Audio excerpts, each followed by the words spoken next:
ठरकी है अविनाश, लड़कीबाज है अविनाश, ये तमाम इल्जाम लगे। जरा एक बार को सोचिए कि अगर ये तमाम इल्जाम किसी लड़की के ऊपर लगाए जाते, कि देखिए जरा किस तरीके से ठरक मची हुई है इसके अंदर, तो कितना बवाल मच जाता। दोस्त बहुत बवाल मचता, लेकिन एक लड़का था इसलिए बड़ी आसानी से उसकी इज्जत तार तार की गई थी। उसके एक तरीके से ना कैरेक्टर असैसिनेशन जिसे कहते हैं, वो अविनाश के साथ इस घर में किया गया था। और उस वक्त सिर्फ और सिर्फ करणवीर मेहरा अकेले थे जो ये कह रहे थे कि दोस्त फ्लर्टिंग की गई है, और हम सबको पता है कि कशिश भी करती है, उसमें कोई गलत नहीं है चीज। और अब जब वीडियो सामने आई तो ये चीज बड़ी क्लियर हुई कि दोस्त जैसा जैसा कशिश ने बताया था वैसा तो कुछ था ही नहीं।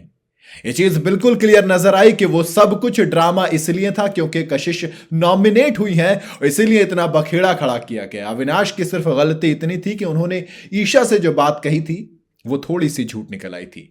और एक्चुअल में वो जो बात पूरी तरीके से झूठ नहीं थी, थोड़ा सा झूठ इसलिए क्योंकि ईशा ने सिर्फ, एक तो होता है कई बार आप वर्ड टू वर्ड पूछते हो तब इंसान थोड़ा सा फंस जाता है। ईशा ने सिर्फ सब कुछ नहीं पूछा, सिर्फ इतना पूछा कि तुम मुझे ये बताओ क्या तुमने फ्लेवर का लफ्ज बोला था। अब यार फ्लेवर का लफ्ज तो बोला है, लेकिन किस कॉन्टेक्स्ट में बोला गया, और मुझे बता दो कहां से ये बात हुई कि अविनाश कशिश के पास आए थे। मुझे तो कहीं से नजर नहीं आया अविनाश आते हुए। वो पूल साइड पर बैठे हो ना, तो वो फ्लर्ट कर रहे थे, ज्यादातर फ्लर्टिंग कशिश कर रही थी। वहां पर बिल्कुल क्लियरली ये विजिबल था कि दोस्त एक लड़के के साथ इस तरीके की चीजें बोली जा रही, वो मुद्दा कुछ था ही नहीं। अब जरा सोचिए, जरा सिचुएशन को रिवर्स कीजिए। मान लीजिए कि कशिश वहां पर बैठी है, अविनाश इस तरीके की फ्लर्टिंग कर रहे हैं, मामला वहां पर शांत हो जाता है। लेकिन बाद में जब मुद्दा उठता और ये वाली वीडियो अपोजिट तरीके से दिखाई जाती, इस वीडियो में अगर इतनी ही फ्लर्टिंग अविनाश कर रहे होते तो क्या इस तरीके से कटघरे में खड़े होकर बात की जा रही होती? दोस्त धुआंधार बात होती, मैं सच बता रहा हूं धुआंधार, क्योंकि बड़ी आसानी से कह दिया जाता ना कि देखिए अविनाश किस तरीके के नीच शब्दों का इस्तेमाल कर रहा है। अरे एक लड़की को तुम ऐसा कैसे बोल सकते हो? क्या तुम्हारे घर में मां बहन नहीं है क्या? बड़ी आसानी से ये वाली चीजें बोलती जाती, बड़ी खूबसूरती से उस चीज को उठाया जाता। लेकिन यहां पर दोस्त अजीब सा माहौल था। बड़े एक दिन पहले तक पूरे का पूरा घर वो जो पुरानी बात निकल गया थी कि हाँ देखो ठरकी तो है, ठरकी तो है। मैं तो ईशा को भी कहता हूं कि इसके साथ मत रहा करो। अविनाश के कैरेक्टर पर सवाल ऐसा नहीं लग रहा कि बिग बॉस में शुरू से उठाए जा रहे हैं। भाई कोई लड़की इसके आसपास सेफ फील नहीं करती, याद है ना शुरू में किया गया था। तो कहीं ना कहीं ऐसा लग रहा है कि अब फिर जब कशिश आई तो फिर खुद कौन बैठकर रोज स्नैक्स बोलता है, रोज कौन बैठकर इस तरीके से ताड़ता है बॉडी तो देखो। जरा सोचिए अगर अविनाश उल्टा कह रहे होते अय कशिश का फिगर तो देखो, अय कशिश तो एक स्नैक है जिसे मैं मॉर्निंग में खाना पसंद करूंगा, अय हाय सुबह सुबह आंखें ठंडे करने आ जाते हम तो। सोचिए जरा क्या होता दोस्त, बवाल खड़ा होता।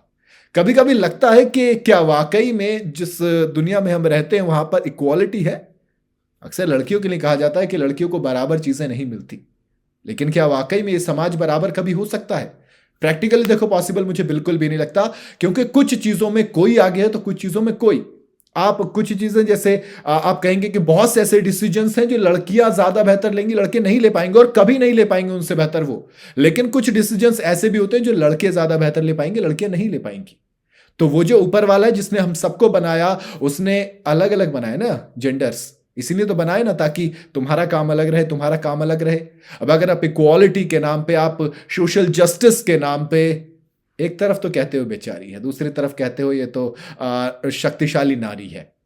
लेकिन अगर लड़का करे तो फिर जी एक और बड़ी अच्छी टर्म चलती है कि देखो अगर एक लड़की सड़क पे कुछ काम कर रही है, बेच रही है कुछ मोमोज वगैरह, या फिर कि देखिए यार कितनी हिम्मत है, जिंदगी में किसी के आगे हाथ नहीं फैलाए इसने आकर अपनी मेहनत के दम पर भले से थोड़ा कमाती है लेकिन अपनी खुददारी का कमाती है। लेकिन अगर लड़का यही काम करे, अबे साले के बस के कुछ नहीं था, जीवन में कुछ कर नहीं पाया, देख तो जरा कैसे रेडी लगा रहा है, मोमोज वोमोज बेच रहा है साला। बड़ी आसानी से कह दिया जाता है, बड़ी आसानी से टारगेट कर लिया जाता है। तो कभी कभी सवाल उठता है कि क्या वाकई में चीजें सेम हो सकती थी अगर ये मॉर्निंग स्नैक ये सब कुछ अविनाश कशिश को बोलते तो क्या इतनी नॉर्मल चीजें होती? क्या इतनी हंसकर बात होती? आपकी क्या अपनी राय है मुझे कमेंट में जरूर बताइएगा। बाकी अगर राय अच्छी लगी हो तो वीडियो को लाइक और शेयर जरूर कर देना। असद पाशा आपके साथ था और बताई अपनी राय।